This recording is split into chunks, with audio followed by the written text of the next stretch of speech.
नमस्कार मित्रांनो, स्वागत आहे तुमचं आपल्या यूट्यूब चॅनलमध्ये निलेश जाधव ब्लॉग्स। तर आपण आज आलो आहे रत्नागिरीमधील महिपतगड किल्ल्यावर। भर उन्हात अगदी सावली भरला ट्रेक करतोय।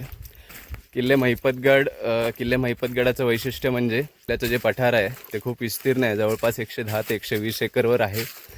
किल्ल्यावर पारेश्वराचं मंदिर आहे जिथे मुक्कामाची सोय होते।